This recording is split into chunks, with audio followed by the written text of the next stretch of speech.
मत्तीको पुस्तक 9 अध्यायको 9 पद मात्रै हामी एक पद हेरौँ। लामो जान्न तर एक पदलाई हामी यहाँ हेर्नेछौँ। मत्तीको पुस्तक 9 अध्यायको 9 पद।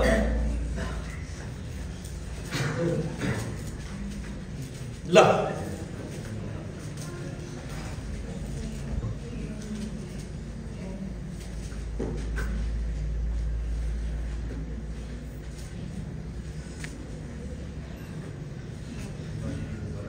हाम्रो जवानहरूले म 1 2 3 भन्छु, 9 पद मात्रै छ। यस कारण गर्दाखेरि सबै मिलेर जवानहरूले चाहिँ पुरुषहरूले पढ्नु त, आमाहरूले सुन्नुहोस्, बुवाहरूले सुन्नुभयो हुने गरेर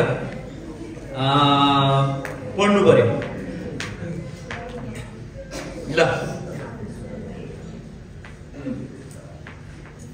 ल 1 2 3।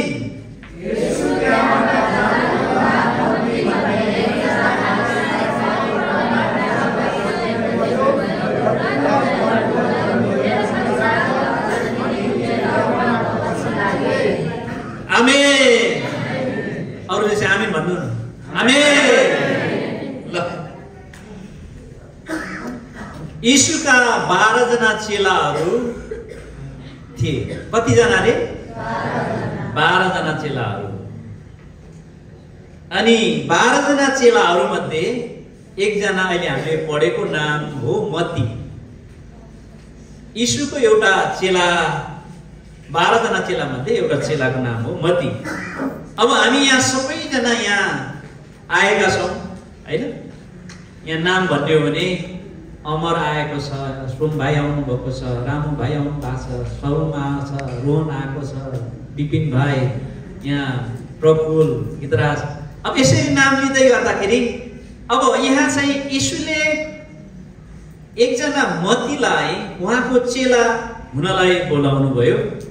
अनि ऊ पछि लागेको हामीले यहाँ सुन्यौँ। र आज हामी सबैजना नै एकचोटि यसो मनन गरौँ। हामी सबैजनाले यहाँ चाहिँ यीशुको चेला मत्ती भने चाहिँ यीशुको चेला अमर आफैले भनौँ त। ल सबैजनाले ल 1 2 3 भन्छु, आफ्नो नाम भन्नुहोस् है। फेरि अर्को नाम भन्नुहोस्। यीशुको चेला तपाईँ कि अरू होइन त?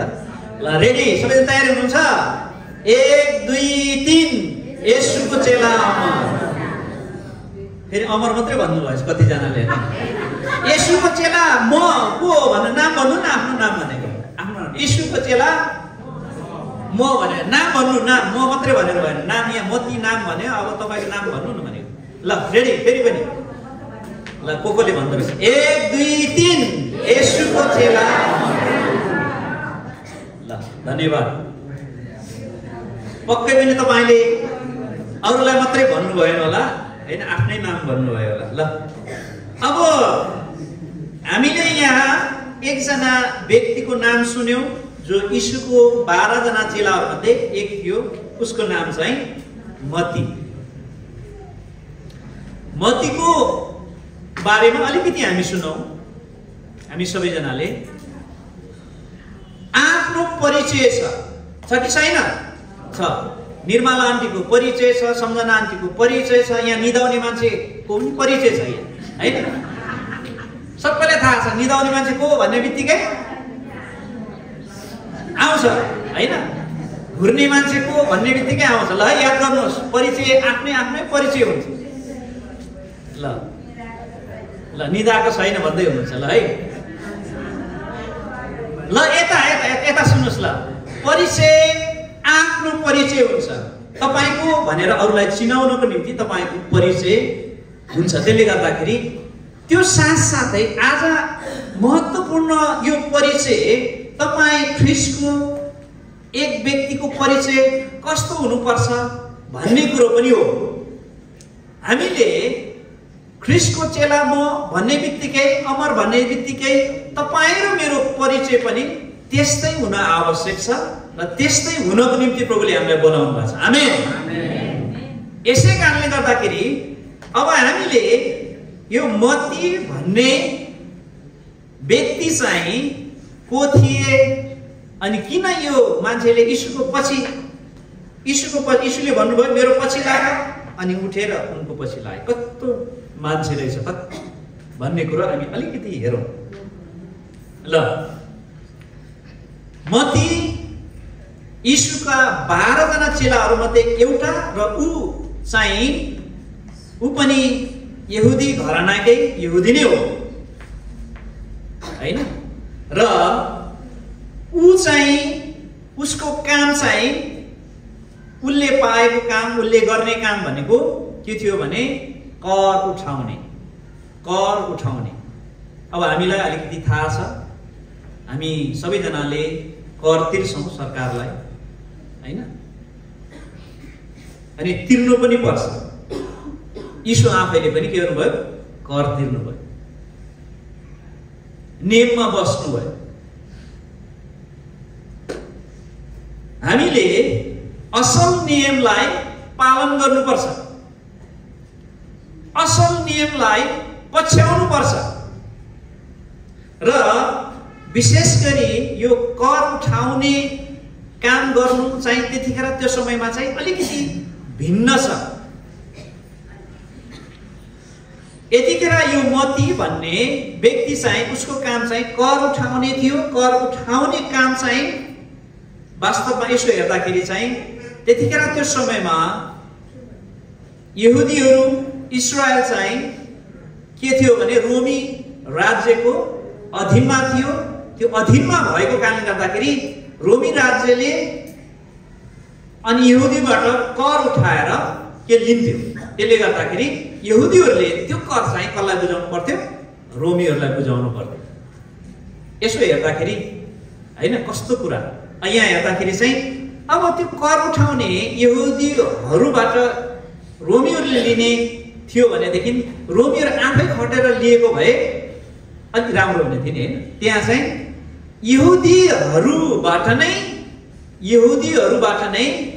यस्तो व्यक्तिहरूले काम गर्थ्यो जुन काम चाहिँ यो मत्तीले गरेको छ। यहुदी दाजुभाइबाट नै हैन उठाएर त्यसपछि गएर रोमीलाई दिने, रोमी सरकारलाई दिने, साथसाथै रोमीले कति पैसा तिम्रो हो भनेर भनेको छ त्यो चाहिँ आफ्नो गोजीमा हाल्ने थियो। यसले गर्दा त्यो समयमा ऊ बसेर कर उठाउने काम गर्थ्यो र उसलाई मानिसहरूले अब यहाँ तलमाथि तपाईँले हेर्नुभयो भनेदेखि चाहिँ कर उठाउने मान्छेलाई के गर्दैन थियो भने राम्रो मान्दैन थियो। यहुदीहरूले कर उठाउने मान्छेलाई राम्रो मान्दैन थियो किनभनेदेखि चाहिँ उनीहरूकै आफ्नै दाजुभाइबाट कर उठाएर रोमी राज्यलाई दिएको र त्यति मात्रै नभएर चाहिँ हुनसक्छ उसले रोमी राज्यले दिँदाखेरि यति उठा भन्दा धेरै कर आफ्नो दाजुभाइलाई सोसेर लिएर हैन ठगेर लिएर उसलाई पनि दिने आफूलाई पनि गर्ने। त्यस कारण गर्दाखेरि यो कर उठाउने मान्छे यो मत्तीलाई अनि मान्छेहरूले राम्रो ठान्दैनथे, उनीहरूलाई राम्रो दृष्टिबाट नि हेर्दैनथे। अनि यो मत्ती चाहिँ त्यही काम गरिरहेको अवस्था थियो। तर हामीले यहाँ हेर्दाखेरि यो यस्तो काम गर्ने व्यक्तिलाई येशूले मेरो पछि लाग भन्नुभयो। अब यसो सुन्दै गर्दाखेरि चाहिँ अब त्यो मत्ती किन उहाँले मेरो पछि लाग भन्ने बित्तिकै छोडेर येशूको पछि लाग्यो होला? हामीलाई यो प्रश्न आउँछ कि आउँदैन हैन? मेरो पछि लाग भन्ने बित्तिकै लागिहाल्यो, उठेर पछि लागिहाल्यो। यसो हेर्दाखेरि कठिन कुरा, गाह्रो कुरा। अब अहिलेसम्म त्यो व्यक्तिसँग भेटेकै छैन, कुरा गरेकै छैन, किन एकचोटि पहिलो भेटमा नि मेरो पछि लाग भन्नुभयो, उठेर पछि लागिहाल्यो? हुनसक्छ त जस्तो लाग्छ नि हैन? नचिनेको व्यक्ति, थाहा नपाएको व्यक्ति के हो भनेर त्यत्तिकै पछि लाग्छ? लाग्दैन। तर आज संसारमा यस्तो भिडहरू छ,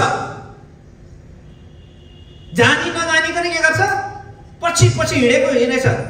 धेरै यस्तो भिडहरू छ, थाहै छैन के गरेको हैन। अहिले हामीले देख्दैछौँ के हो पछि हिँडेको छ, तर उसले त्यो पछि हिँड्नुको अर्थ उसलाई थाहै छैन। आज हामी यहाँ मण्डलीमा आएका छौँ, हामी सबैजना, अनि हामी आएका छौँ। हामी आउँदाखेरि हामीले थाहा गर्नुपर्छ, हामीले बुझ्नु आवश्यक छ अरू जस्तो भिडमा त्यो माइलाले हिँड्यो, साइलाले हिँड्यो, म पनि हिँडेको होइन। त्यो पनि चर्चमा गएर भनेर हिँडेको होइन। हामीले बुझ्नुपर्ने, हामीलाई कसले बोलायो, कसले बोलायो, नबोलाइकन आफै कसैले बोलाएको छ। यहाँ यसो हेर्दाखेरि येशूले योभन्दा अगाडि मतीलाई भेटेको नि छैन, प्रचार गरेको नि छैन, तर यो कर उठाउने व्यक्ति कसरी लाग्न सक्यो होला? यसो विचार गर्दा तपाईले सुन्नुहोस् है, कर उठाउँदै गर्दा त्यहाँ मान्छेहरू आए, के गर्न आयो होला?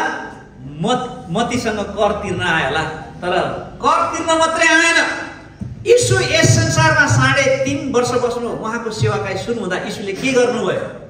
यीशुले अन्धाका आँखा खोलिदिनु भयो, रोगीहरूलाई निको बनाउनु भयो, परमेश्वरको बारेमा के बताउनु भयो। ती सबै कुरा कर तिर्न आउने मान्छेले एउटा एउटा एउटा एउटा शब्द के भन्थे? मतीलाई भन्थे। मतीको मनमा त्यो व्यक्ति को होला? त्यो मान्छे को होला? जिज्ञासा थियो, उसमाथि भोग थियो, त्यो व्यक्ति को होला? अनि तर जब यीशु त्यो बाटो भएर आउनु हुँदाखेरि अनि यीशुले यो व्यक्तिलाई देख्नुभयो, मेरो पछि लाग। अनि यति नै खेर मती उठ्यो अनि यीशुको पछि लाग्यो। अब यहाँ हामीले हेर्दै गर्दा मतीलाई योभन्दा अगाडि धेरै मान्छेले भेटेको छ, चङ्गाई भएको मान्छेले होइन। यहाँ वर्णन त छैन र पनि हामी यो कुरा देख्न सक्छौँ, मतीका आउने सुनाउने मान्छे छ, यीशुको बारेमा सुनाउने मान्छे छ, यीशुको बारेमा भन्ने मान्छे छ। अनि त्यो काम भित्रै भएको छ। प्रभुले कसरी काम गर्नुहुन्छ भन्ने कुरा हामी थाहा गर्न सक्छौँ। प्रभुको काम कसरी हो भन्ने हामी थाहा गर्न सक्छौँ। तपाईँ म चाहिँ एउटा माध्यम हो, प्रभुले यो काम गर्नुहुन्छ यस्तो प्रकारले, अचम्म रीतिले। यो कर उठाउने मान्छे जसलाई चाहिँ पहिला प्रचार गरेन, तर मान्छेहरूले अचम्मको काम, प्रभुको कामहरू देखेर होइन अचम्म काम भएर ऊ नजिक जाँदाखेरि उसले सुन्ने मौका पाएछ। अनि जब यहाँ यीशु आउनुभयो त तयारी भइसकेको अवस्था छ। अनि ऊ मेरो पछि लाग भनेपछि ऊ सबै कुरा छोडेर पछि लाग्यो। तर आज हामी यसो देख्छौँ, हामी यहाँ आएका छौँ, यीशुको पछि के छोडेर आयौँ? त्यतिखेर त्यो समयमा यो काम गर्नको निम्ति मरिहत्ते गर्ने पनि थियो, किनभने त्यतिखेर पैसा पनि हुने होइन, कर उठाएर त्यसलाई दिने, आफूलाई पनि हुने होइन, मोज मजा गर्न पाउने। के मान्छेले अलिक दृष्टिकोण राखे तापनि मान्छेले पैसा भएपछि के गर्छ? उसलाई केही पनि मतलब हुँदैन। त्यस्तो ठाउँमा भएको मान्छे कसरी छोड्न सक्यो होइन? आज हामी प्रभुमा आएका मान्छेहरूले के छोड्ने भन्ने कुराहरू अहिले यसो हेर्दाखेरि चाहिँ यीशुको पछि त लागेको छ, कति कुरा छोडेकै छैन। कस्तो कुरा छोडे होइन? अझै पनि के छैन? पुरानो कुराहरू छोडेकै छैन। अहिले पनि टाँसेर लिएर हिँडेछ कता कता। के आयो? पर्व आयो कि होइन, केही कुरा आयो कि येशूको पछि छोडेर अब के भयो? म त यतै लाग्यो भने फेरि अर्को शनिबार मात्रै आउँछ। जीवन कुरालाई यहाँ यीशुले बोलाउनु भएपछि तपाईँ यहाँ मती उठे चाहिँ तपाईँ र म उठेर उहाँको पछि लाग्ने हो। पछि लाग्नु भनेको त्यो चेला हुने मान्छे पछि यीशुको पछि लागे चाहिँ उहाँको पछि लाग्नुपर्छ। हामीलाई मनपर्ने अझै पनि के छ भने यीशुको पछि हामी त लागेका छौँ, के छ अझै पनि हामीसँग संसारको कुराहरू छ। यसै काम गर्दाखेरि वचन भन्छ हलोमा हात राखेर पछाडि फर्किने के छ उहाँको योग्य हुँदैन, चेला हुँदैन। हामी धेरै के गर्छौँ? हलोमा राख्छौँ पछाडि। भन्नुको मतलब चाहिँ हामी यीशुको पछि हिँडेको मान्छे अझै पनि हामीमा धेरै स्वभावहरू छ, धेरै कुराहरू छन्। तर यहाँ मतीले त कति छिटो कस्तो भोग रहेछ, उसलाई यीशुको पछि उठ के अरे मेरो पछि लाग भन्यो, सबै कुरा छोड्यो। उसले त्यो त्यहाँको के गरे? पैसाको झोली पनि छोडिदियो। त्यसपछि गएर ऊ उठेर त्यो ठाउँमा नि गएन अनि यीशुको पछि। अनि हामी यीशुको पछि हिँड्ने मान्छेहरू उहाँलाई पछ्याएर हिँड्ने हो। आमेन। धेरै पटक मान्छेहरू हामी कसलाई पछ्याएर हिँड्छौँ?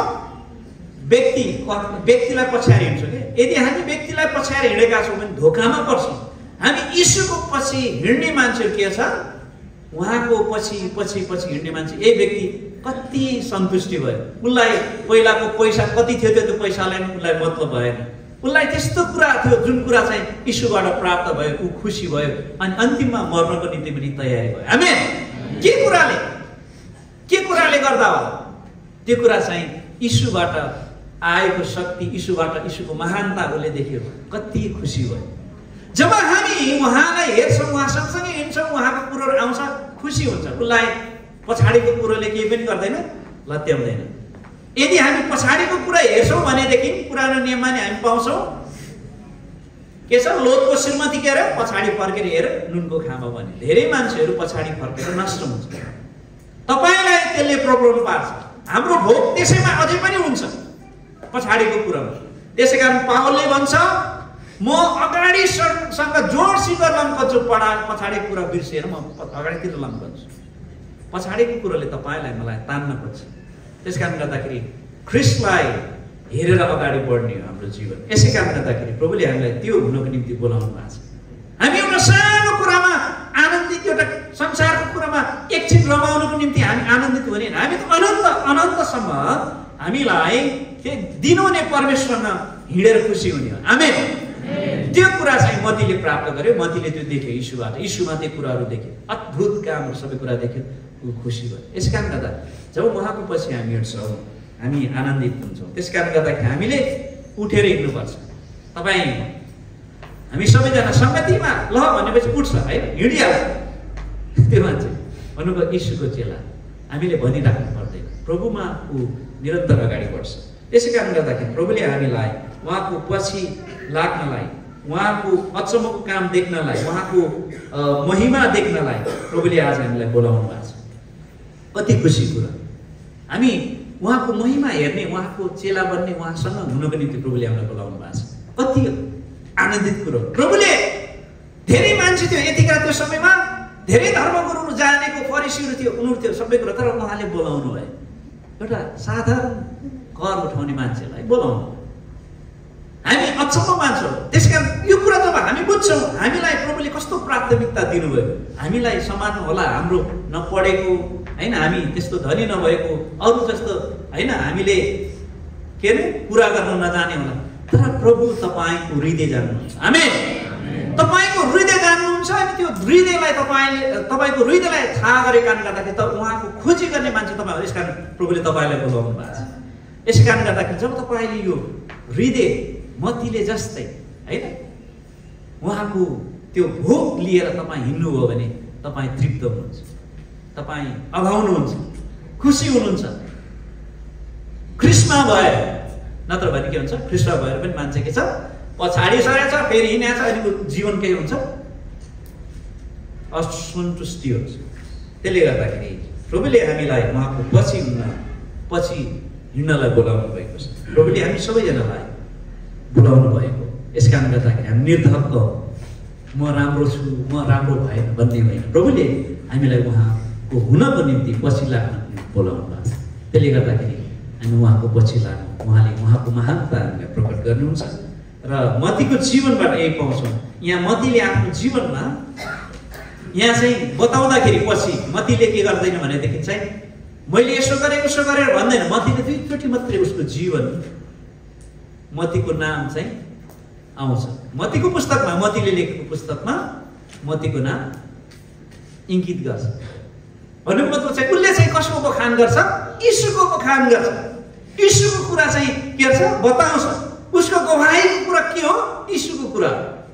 हाम्रो कुरा गर्ने भने नि त्यही हो। कतिपटक हामी चाहिँ होइन धेरै पटक हाम्रो कुराहरू बेसी हुन्छ, यीशुको कुरा हामी गर्दैन, उहाँको महानताको। यहाँ चाहिँ यीशुले के अरे मतीले चाहिँ उहाँले के गर्नुभयो, उहाँको कामको वर्णन गर्छ हरेक पटक। यसै कारण गर्दाखेरि हामीलाई प्रभुले उहाँको वर्णन गर्न निम्ति बोलाउनु भएको छ, उहाँको महानताको कुरा गर्नलाई बोलाउनु भएको छ। जो प्रभु येशू स्वयं उहाँ महान परमेश्वर हुनुहुन्छ, उहाँ मृत्युबाट गौरी उठ्नुभएको अनि अनन्तको निम्ति उहाँ चाहिँ के गर्नुभएको छ, हामीलाई ठाउँ तयार पार्नको निम्ति उहाँ जानुभएको छ, फेरि आउनुहुनेछ। त्यस कारण गर्दाखेरि त्यो महान काम गर्नुहुने, हामीलाई प्रेम गर्नुहुने प्रभुको अगाडि हामी निरन्तर उहाँको पछि लागिरहँ प्रभुले हामी प्रत्येकलाई आशिष दिउँ आमेन।